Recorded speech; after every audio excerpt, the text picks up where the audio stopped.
নমস্কার বন্ধুরা, কেমন আছেন? নিশ্চয়ই ভালো আছেন। আজকে আমি আপনাদের সাথে একটা গল্প শেয়ার করব। এক স্কুলের একটা বিদ্যালয়ে একজন শিক্ষিকা ক্লাস নিতে এলেন। তো এসে তিনি বললেন, আজকে না ক্লাস নেবো না, আজকে তোমাদের সাথে একটা গেম খেলবো। তো ছাত্রছাত্রীরা তো ভীষণ উত্তেজিত, মানে টান টান উত্তেজনা, আজকে পড়াশোনা হবে না, সবার খুব মজা হচ্ছে, পড়াশোনা হবে না, আজকে খেলা হবে।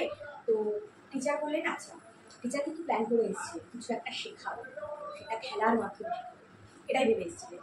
তো যাই হোক, তো টিচার বললো যে তোমরা একজন একজন করে উঠে আসো, আর এখানে তোমরা যাদের যাদের ভালোবাসো তাদের নাম লেখো। তো টিচার প্রথমে একজনকে ডাকলেন, ডেকে বললেন, তুমি কাদের কাদের ভালোবাসো? 10 জনের নাম তুমি পরপর লেখো। তো উনি মানে সেই ছাত্রীটি আর কি 10 জনের নাম লিখলো। লেখার পরে একজন ছাত্রী ছিল সেটা, তো লেখার পরে বললেন, এখান থেকে তুমি তোমার 5 জনের নাম মুছে দাও। তো ছাত্রীটা তার বেস্ট ফ্রেন্ডের নাম, তার প্রতিবেশীর নাম, বন্ধু বান্ধব আরো যা যা নাম ছিল, আত্মীয় স্বজন, সেই 5 জনের নাম মুছে দিল। তারপর টিচার বললো, এখান থেকে তুমি আরো 2 জনের নাম মুছো। ঠিক আছে? তো তখন টিচার কি করলো, তার ভাই আর বাবার নামটা মুছে দিল। ঠিক আছে? তো টিচার বললো যে এখান থেকে আরো একজন। তখন না চারিদিকে উত্তেজনা তুঙ্গে, মানে তুমুল উত্তেজনা, এবং সবার চোখে একটা জল, একটা মানে কি বলবো, একটা ইমোশন কাজ করছে সবার মধ্যে। এবং মেয়েটি অনেক কষ্টে তার মার নামটা মুছে দিল। তো টিচার বললো, তুমি কি বিবাহিত? তো মেয়েটা বললো, হ্যাঁ। শেষ করে রয়েছে তার স্বামী, ছেলে, 2 ছেলে আর স্বামীর নাম কিন্তু শেষ করে রয়েছে, তার 2 ছেলে ছিল। টিচার সেটা বললো, আমার 2 সন্তান এবং স্বামী। তো টিচার বলে, এখান থেকে আরো 2 জনের নাম তুমি মুছে দাও। তখন মেয়েটার চোখে রীতিমতো জল এবং হাত কাঁপছে, শরীর থরথর করে কাঁপছে। টিচার বললো, আরে এটা একটা খেলা, এটা তুমি তো তাদেরকে মেরে ফেলছো না, এটা একটা খেলা, তুমি খেলো, এনজয় করো জিনিসটা। তারপরেও মেয়েটা কিছুতেই বুঝতে পারছিল না, প্লাস্টারটা ধরেই আছে এরকমভাবে, মানে হাতটা থত থত করে কাঁপছে। তো টিচার বললো, তুমি নিজেকে শান্ত করো, তুমি মুছো, আরো 2 জনের নাম মুছো। তারপর সেটা 2 ছেলের নাম মুছে দিল, এবং ঝরঝর করে তার চোখে জল পড়ছে, এবং ক্লাসের প্রত্যেকটা স্টুডেন্ট পুরো নিশ্চুপ, কেউ কোনো কথা বলছে না, পিন্ড অফ সাইলেন্ট।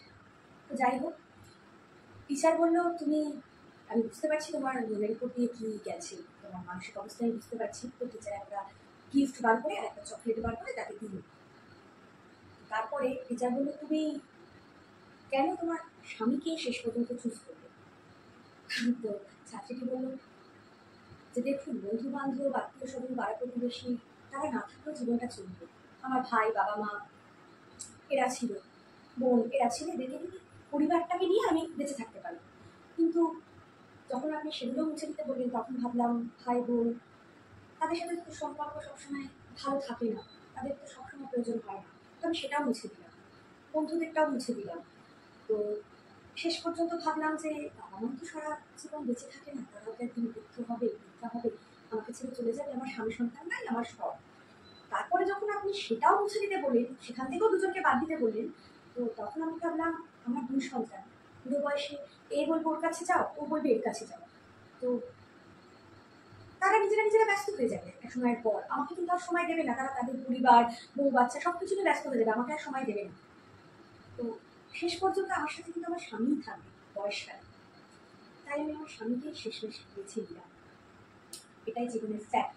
টিচার এটাই শেখাতে চেয়েছিলেন, যে শেষ বয়সে কিন্তু একজন স্বামীরও যেমন একজন স্ত্রীর, মানে স্ত্রী ছাড়া আর কেউ অবলম্বন নেই, একজন স্ত্রীরও কিন্তু স্বামী ছাড়া কেউ অবলম্বন নেই। এটা কিন্তু আমরা মানে কি বলবো, অল্প বয়সে কিন্তু বুঝি না। মানে এই 30-40 বছর বয়সেও একজন স্ত্রীকে কিন্তু অনবরত অপমান করা হয়। তার পরিবারকে, একটা ছেলে একটা তার পরিবারকে কিন্তু প্রায়োরিটি দেয়, তার বাবা মা বোন ভাই তাদেরকে প্রায়োরিটি দেয়, যতটা প্রায়োরিটি তার স্ত্রীকে দেওয়া উচিত ততটা কিন্তু দেয় না। কখন বুঝতে পারে পুরুষ মানুষ? বুড়ো বয়সে। কিন্তু একটা স্ত্রী তার বিয়ের পর থেকে বেশিরভাগ ক্ষেত্রে, আমি সব ক্ষেত্রে বলবো না, মানে বেশিরভাগ ক্ষেত্রেই আর কি, একজন স্ত্রী কিন্তু স্বামীর ওপরে নির্ভরশীল বেশি। বিশেষ করে সাধারণ ঘরে যারা বিলং করি, মানে তার স্বামীকে সর্বস্বতা ভেবে তারা বসে থাকে, এবং বুড়ো বয়সেও তাদের হাত কিন্তু ছাড়ে না। এটাই একজন শিক্ষিকা তার ছাত্রছাত্রীদের শেখাতে চেয়েছিল, বোঝাতে চেয়েছিল। তো গল্পটা কেমন লাগলো? অনেকে হয়তো শুনেওছো অনেক জায়গায় গল্পটা, তো আমি আমার মতো করে বলবার চেষ্টা করেছি। যদি ভালো লেগে থাকে একটা লাইক করো, কমেন্টে জানিও কেমন লাগলো, আর চ্যানেলটাকে সাবস্ক্রাইব করো যদি ভালো লেগে থাকে। নেক্সট ভিডিও খুব তাড়াতাড়ি আসতে চলেছে। ভালো থাকবে সকলে, অনেক ধন্যবাদ।